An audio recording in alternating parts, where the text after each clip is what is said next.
Hello বন্ধুরা, কেমন আছো সবাই? আজকের যাত্রাটা হঠাৎ করেই শুরু হলো। বাবার হঠাৎ করে একটু সাগরদ্বীপে কাজ পড়ে যায়, তাই বাবা বলল তুইও চল আমার সাথে, এবং আমরা রওনা দিলাম। এখন আমরা কাকদ্বীপ ভেসেল ঘাটে দাঁড়িয়ে আছি, কিন্তু ভাগ্য দেখো, ভেসেল ঠিক আমাদের চোখের সামনে ছেড়ে দিল। বাবার একটু রাগ হলো আমার উপর, কারণ এখন আমাদের 30 মিনিট ওয়েট করতে হবে পরের ভেসেলের জন্য। ওই সময় হঠাৎ করে এক দারুণ দৃশ্য দেখলাম। একটা ছোট ভাই ম্যাগনেটের সাহায্যে নদী থেকে টাকা খুঁজছে। ভারতের নষ্ট করে দেওয়া মুদ্রা সংগ্রহ করছে সে। তার এই কাজের ফলে ভারতের অর্থনীতি কিছুটা হলেও চাঙ্গা হবে। ভাইটির নাম নকুল দাস। কত টাকা আসবে মনে হয়?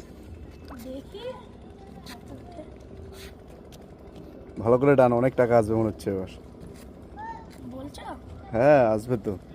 এদিকে একটু টাকা দেখা যাক হ্যাঁ কত আসে।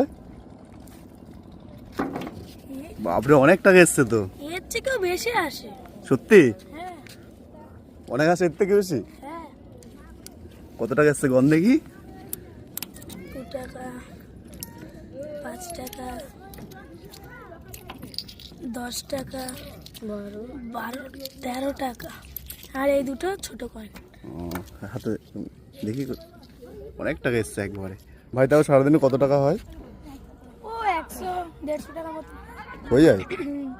কতক্ষণ সারাদিন লাগে? না 1-2 ঘন্টা?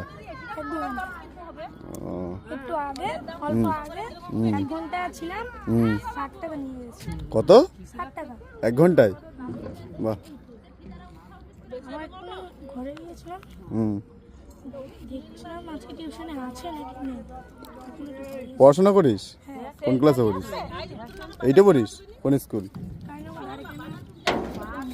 সত্যি বলতে নকুলের এই কাজটা একদম ইউনিক। যেখানে সবাই টাকা খরচ করে, সেখানে নকুল নদী থেকে টাকা উদ্ধার করছে। বন্ধুরা, তোমরা কি মনে করো? নকুলের এই কাজ প্রশংসনীয় নয়? কমেন্ট করে জানাও। এই ভিডিও শেয়ার করো যাতে সবাই নকুলের কাহিনী জানতে পারে। নকুলের এই কাজ যদি ভালো লাগে তাহলে ভিডিওটা লাইক করো এবং আমাদেরকে ফলো করতে ভুলবেন না। ঠিক আছে।